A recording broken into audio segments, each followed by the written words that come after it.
video. I thought I'd just do a video on the basics of airbrushing when I first started, because I did struggle quite a bit when I started. Like, I was getting a lot of spitting and stuff like that. So I wanted to just go over some fixes that work for me, so maybe you won't get as frustrated. So I'll just show you the two airbrushes that we'll use. So these two airbrushes today, I've got these two airbrushes, the Infinity CR Plus and the Iwata HBCS, both great airbrushes. I've done a review on them on my website opair.net. Link is in the description, and I'll just do a basic for beginners really, airbrushing. So I'll use the Iwata for this. So I'll just put the other one away. I may use the other one as well later. And we'll use this red, Mephiston red, just to test it out. Let's get a brush here. A few essential things you may need is also, you will need, is the Airbrush Flow Improver. This is brilliant. I use this for everything, and what I do is I put a little bit in first before I put a few drops before I put the paint in. Always thins it out, and this will reduce spitting and just make the paint go through nicely through the needle. So we'll just do some basic airbrush spraying to begin with.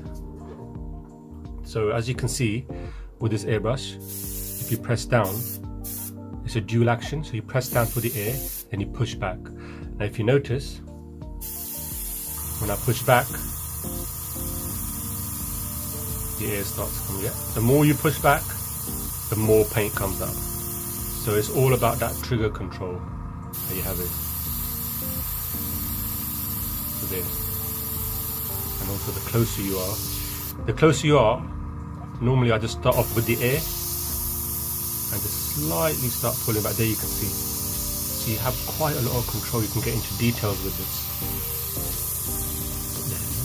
And if, obviously the more you press, then you get a puddle like that because it's very close. Don't want to do that. But that is more or less, so we'll start here again. And normally what you also can do is, when you clean your airbrush, which I'll show you later, it's good to oil. I use what's called a gun oil. It's good to oil the trigger a bit here. When you oil it, this will move a bit more smoothly. Because sometimes you've got to really, the paint can get jammed there sometimes. It can be a bit hard, but if you clean your airbrush regularly, that shouldn't be a problem. But when I was starting off, I would get that. So just clean it regularly. I normally clean my airbrush, because I use it quite a bit. I clean it once every week or once every 2 weeks. But that's basically the trigger movement. So you're pressing it, and then look at it sideways there. See the paint coming out and the gradient. Yeah. And also the other thing is when you press it, when you move back as well, similar to a singer who's singing with the mic, and he pushes the mic away to let his voice get a bit less, or her voice get a bit less. So the overall, beginning, this is what I did, and then I would practice doing some lines. I'll get another piece of paper.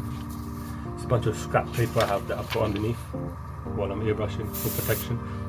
I've got my paints here, so normally I put the paper here when I'm airbrushing so I don't get it all over. So you can just do lines, add more pressure, as you can see, get thicker, get more pressure, keeping it close. Yeah, and paint's right out there. So you get the idea. So it's all about, this exercise is all about getting used to the trigger finger. So there you go. Just play around, move it around. Let's add some more paint there. Run out of paint. And that's all you're doing. You're just going around.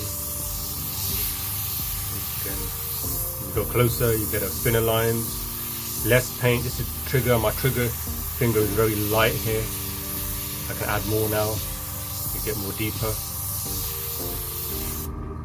So I would start off just doing that, practicing around. As soon as you're comfortable with the trigger, the control, that's more or less what it is. So once you get used to that, you'll feel more comfortable, and then you can get some old miniatures that you use the old miniatures to practice on, and then use the miniature you want to use, paint.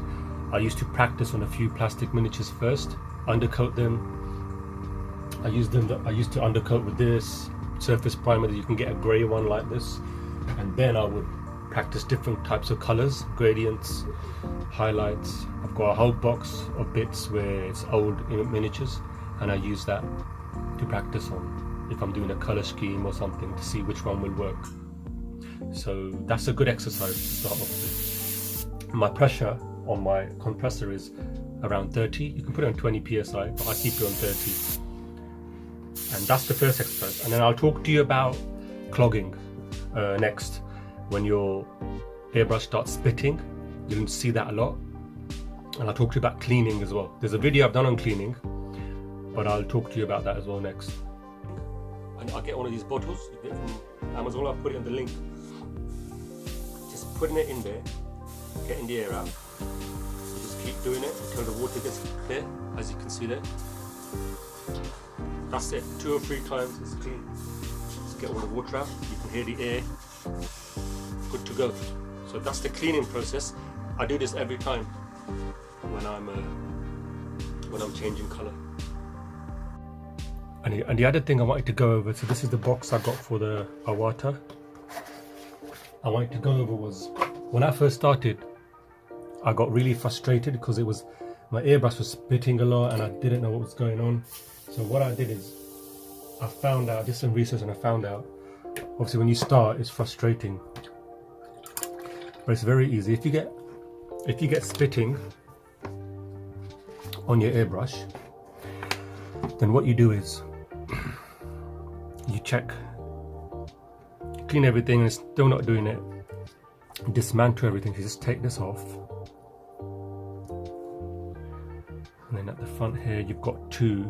So you've got this one, but we'll just take both of. Actually, we'll leave that one. Yes.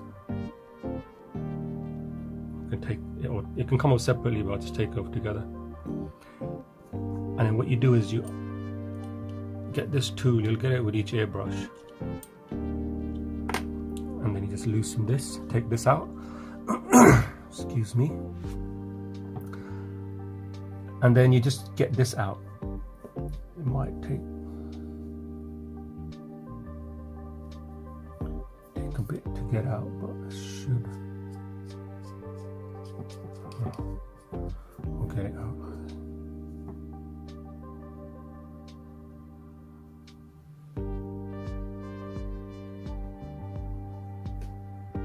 Why did I take this one?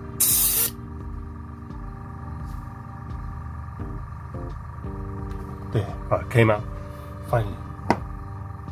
Now what you do is, I've got a little kit here with my Infinity. You can use a needle, but I use this.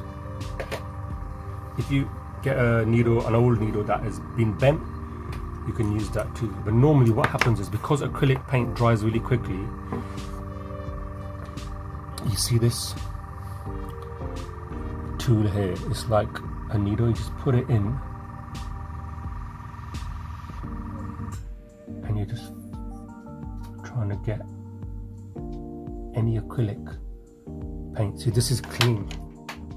This is all clean. See how it comes through? When you can tell, because when you drop it, it's so clear. So when you drop it, another way you can test it is with this needle. And you put it in,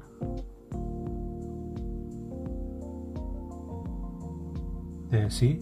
Can you see how a bit of red is coming out? So then what you do is you just get a bit of this, put a bit of airbrush cleaner on it, you just get rid of it. So you're just working very carefully. There. So you're just going back and forth, trying to get, and you're pushing not too hard, very delicate, because you can spoil. There, see that? See that on top of it? That can cause a lot of problems as well. So you just work your way. So if you look now, just let go, it sits into the needle, just sitting on. That's what you want. So that's the thing with acrylics. But I haven't done this in 2 weeks and my airbrush has been fine. The reason why is because we can put this back now. So we'll just put this back. Put this back as well. Screw it. Remember, you don't have to tighten this too much. There you go. Don't need to tighten it too tight. These parts. Put that on top. Put the needle in. And close this. And I'll show you why I don't do it as much. Just because when I finish with it, I literally just what I've got is I've got a glass here. Well, this is a bit dirty, but normally I just put water in it, an airbrush cleaner, and I dip it in and I leave it there all the time. So it's always moist. That area is always moist. That's how I leave my airbrushes. And I learned that from the channel Next Level Painting. I learned a lot of my airbrushing from Kenny Boucher actually, and yeah, I was watching his videos, was quite encouraging, so that's what got me into it as well, yeah, airbrushing. So check his videos out too. I'm sure you're aware of him, he's quite well known.